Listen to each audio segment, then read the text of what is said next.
নমস্কার। আমরা এখন রয়েছি আমেদাবাদ সিটিতে। আর আমেদাবাদ শহরে এখন ইন্টারন্যাশনাল ফ্লাওয়ার ফেস্টিভ্যাল চলছে। চলুন ঘুরে দেখি। ঢুকতেই চোখে পড়বে এই বিশাল গেটটা।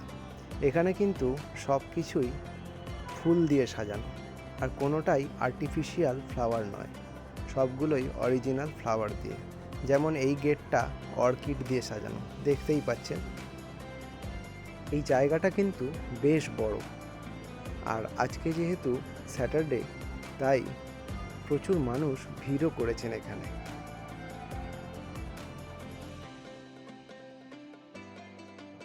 জায়গাটা ভীষণই কালারফুল লাগছে। চারিদিকে বিভিন্ন কালারের ফুল দিয়ে সাজানো হয়েছে। যেমন এই সামনেরগুলো পিটুনিয়া, বিভিন্ন কালারের পিটুনিয়া রয়েছে এখানে।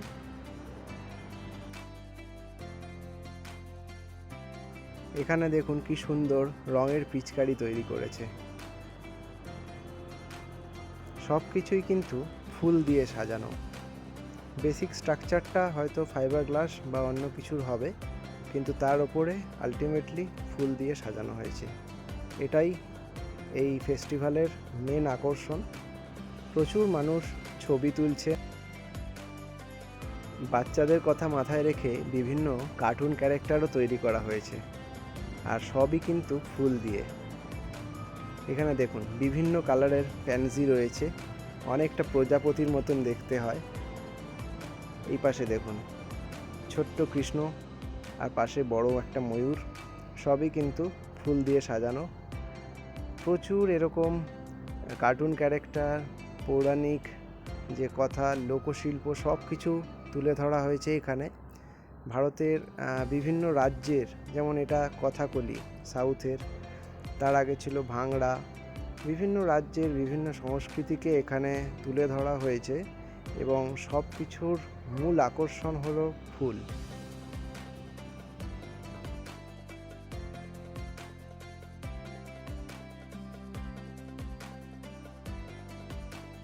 এখানে দেখতেই পাচ্ছেন শ্রীকৃষ্ণ দাঁড়িয়ে আছে, আর সামনে অর্জুন, সেই পৌরাণিক কাহিনী।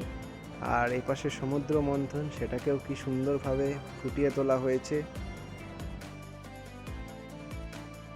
এক কথায় খুব সুন্দর একটা জিনিস আমরা উপলব্ধি করছি। আমাদের কলকাতাতেও আমরা অনেক ফ্লাওয়ার ফেস্টিভ্যাল দেখি, কিন্তু তার ধরনটা একটু অন্যরকম হয়।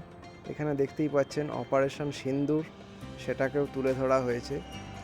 আর এখানে বল্লভভাই প্যাটেলের 150 বছর পূর্তির, সেটাকে একটা স্মারক তৈরি করা হয়েছে।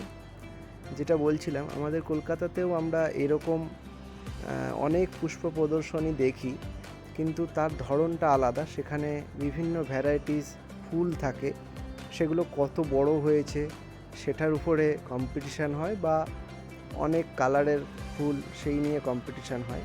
কিন্তু এখানে থিমটা একটু অন্য।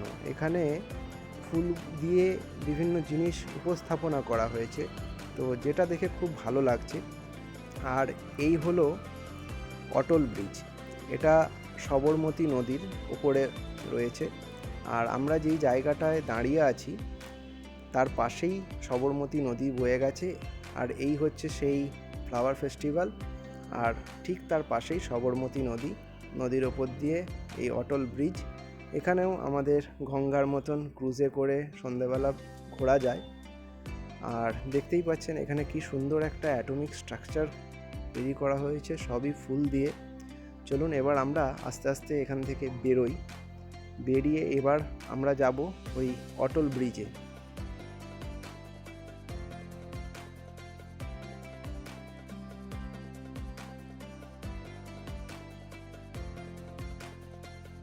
এখন আমরা চলে এসেছি অটল ব্রিজে।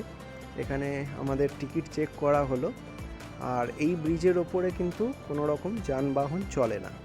এখানে পায়ে হেঁটেই আপনাকে ঘুরে দেখতে হবে। বেশ সুন্দর আলো দিয়ে সাজানো, প্রচুর মানুষ আসেন, সেলফি তুলছেন, ছবি তুলছেন, খুব ভালো। আর এখানে দেখুন বিভিন্ন ভাষায় লেখা আছে, যেমন আমি বাংলায় দেখতে পেলাম ডাক্তার লেখা আছে। খুব ভালো লাগে বাইরে গিয়ে বাংলাটা দেখলে। আর এই হচ্ছে টিকিট কাটার প্রসিডিওর। এখানে কিউআর আছে, এবার আমরা চলে এলাম আমাদের নেক্সট ডেস্টিনেশনে। এটা হলো ভাদ্রা ফোর্ট। গুজরাটে এরকম প্রচুর ফোর্ট রয়েছে। এই হলো ভাদ্রা ফোর্টের এন্ট্রান্স, পাশেই ভদ্রকালী মন্দির।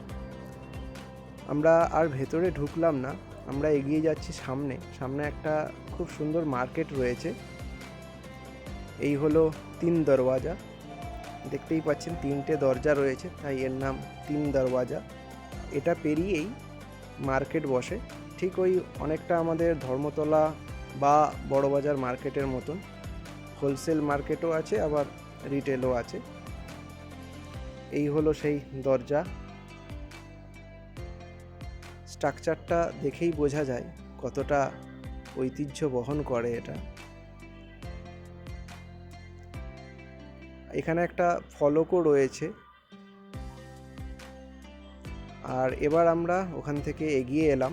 এটা হচ্ছে পাঁচ দরওয়াজা। এখানে 5টা দরজা রয়েছে। ওটা যেমন 3 দরওয়াজা ছিল, এটা 5 দরওয়াজা। আর এখান থেকে আমরা এবার ব্যাক করব আমাদের হোটেলে। আমাদের ক্যাব বুক করেছি, ওটা চলে আসছে। তো এই ছিল মোটামুটি আজকে সন্ধেটা। এইভাবেই আজকে সন্ধেটা কাটালাম। আর আপনাদের কেমন লাগলো জানাবেন অবশ্যই।